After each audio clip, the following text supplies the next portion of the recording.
Crack करने के लिए बहुत ही ज़्यादा इम्पोर्टेंट है। मैं बात कर रही हूँ DSSB की, जो इस समय वैकेंसी चल रही है। आप चाहे PRT की प्रिपरेशन कर रहे हो या TGT की या PGT की, ये 5 बातें आप लोगों को बहुत ही ज़्यादा याद रखनी है और इस 5 बातों से आप किसी भी एग्ज़ाम को बहुत ही ज़्यादा आसानी से क्रैक कर सकते हैं। चलिए देर ना करते हुए अपन वीडियो स्टार्ट करते हैं। फर्स्ट मैं बात करती हूँ कि आप लोगों को कभी ये नहीं सोचना है कि कितनी वैकेंसी है। अब जैसे आप लोग देख लीजिए, DSSB में इस समय बहुत ही कम वैकेंसी आई है। जैसे नेचुरल साइंस की बात करें तो फीमेल की 166 वैकेंसी है।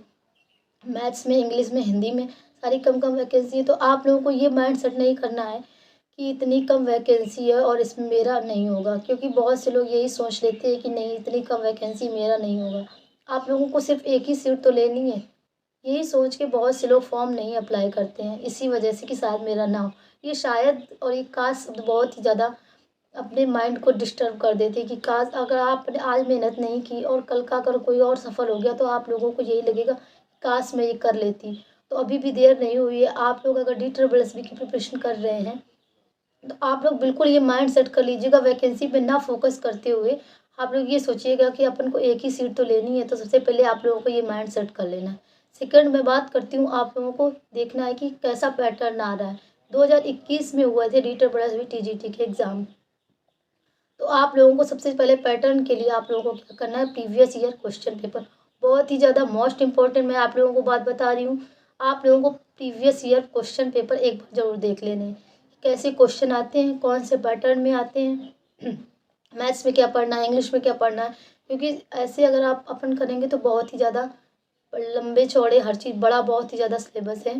बट DSSB की एक खासियत है कि ये अपना कभी भी सिलेबस नहीं बताता है कि मतलब इससे ये पूछेंगे, साइंस से ये पूछेंगे, कभी नहीं बताता है। सिर्फ आप लोगों को ये पता होना चाहिए कि कितने कितने क्या आते हैं। तो जब आप लोग प्रीवियस ईयर क्वेश्चन करेंगे तो आप लोगों को समझ में आएगा कि कौन से क्वेश्चन कौन से चैप्टर से आ रहे हैं और अपन को कितना कंप्लीट करना है, अपन को कौन सा कंप्लीट करना है। नेक्स्ट मैं बात करती हूँ, आप लोगों प्रीवियस ईयर क्वेश्चन हो गए। नेक्स्ट मैं बात करती हूँ, आप लोगों को उसी आधार पे देखना है। जैसे आप लोगों ने एक प्रीवियस ईयर क्वेश्चन पेपर किया, उसमें आपके जितने भी नंबर बन रहे हैं वो आपने देखे। फिर इसके बाद आप लोगों को एनालिसिस करना है। एनालिसिस मतलब आप लोगों को देखना है कि कौन से क्वेश्चन आप लोगों को नहीं आए हैं और कौन से चैप्टर के हैं। तो आप लोगों को कॉन्सेप्ट अपने क्लियर रखने हैं, कॉन्सेप्ट तो बिल्कुल ही क्लियर रखने हैं। आप लोग ये सोचे कि प्रीवियस ईयर क्वेश्चन से MCQ कर लेने से हो जाएगा, बिल्कुल भी नहीं होगा। आप लोगों को थ्योरी करनी ही पड़ेगी। थ्योरी मतलब आप लोगों को कॉन्सेप्ट क्लियर ही करने पड़ेगी। एक बार किसी भी सब्जेक्ट के अगर आपने कॉन्सेप्ट क्लियर कर लिए तो फिर चाहे जहाँ से क्वेश्चन आए आप लोग बना लेंगे। तो इस वजह से मैं बोल रही हूँ कि आप लोगों को कॉन्सेप्ट क्लियर करने हैं। नेक्स्ट मैं बात करती हूँ प्रैक्टिस। प्रैक्टिस भी आप लोगों को बहुत ही ज़्यादा करनी है। पहली बात तो प्रैक्टिस के लिए मैं आप लोगों को बता दूँ, प्रीवियस ईयर क्वेश्चन इनफ है, क्योंकि इतने सारे एग्ज़ाम हुए। अब आप लोग ये मत सोचिएगा कि मैं DSSB TGT की प्रिपरेशन कर रही हूँ तो TGT के क्वेश्चन करूँगी। नो, जनरल पार्ट सब में कॉमन होता है, चाहे DSSB LDC किसी भी एग्ज़ाम का हो।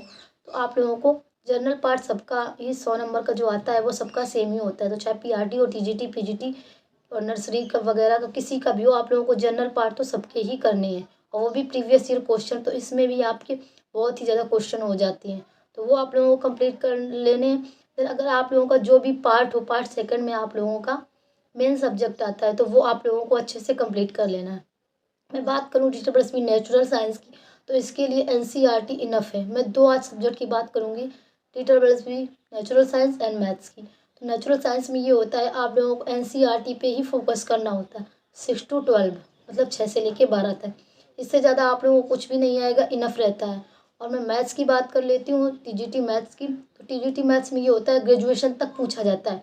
आप लोग जैसे 6 to 12 तक की मैथ तो करनी ही करनी है। इसके बाद आप लोगों को ग्रेजुएशन की भी करनी है, क्योंकि ग्रेजुएशन से भी उसमें क्वेश्चन आते हैं।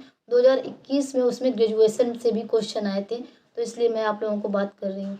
और नेक्स्ट आप लोगों को ये सोचना है कि रिज़ल्ट पे आप लोगों को कभी भी ध्यान नहीं देना है कि मेरा रिज़ल्ट क्या होगा। ये तो बात की बात है, लेकिन आप लोग मेहनत तो करें, मेहनत पे ज़्यादा आप लोगों को फोकस करना है और आप लोग टारगेट बना के तैयारी करें। क्योंकि जब तक टारगेट नहीं होगा आपका डेली का, आपका पढ़ाई में बिल्कुल भी मन नहीं लगेगा। तो आप लोग सुबह उठ के करिएगा। आप लोगों को एक टारगेट बना लेना है कि इतनी देर मुझे ये करना है, इतनी देर ये कर। बिजी शेड्यूल रखिए। अगर आप लोग टारगेट नहीं बनाएंगे तो कहीं भी आपका टाइम वेस्ट हो सकता है, क्योंकि उसमें टारगेट ही नहीं बना है। तो ये 5 बातें आप लोगों को किसी भी एग्ज़ाम को आप लोगों को क्रैक करने के लिए रामबाण है। मिलते हैं आप लोगों को नेक्स्ट वीडियो में। ऐसी ही वीडियो पाने के लिए चैनल को सब्सक्राइब कर लीजिए और कमेंट सेक्शन में अपना प्यार ज़रूर दीजिए। Thank you.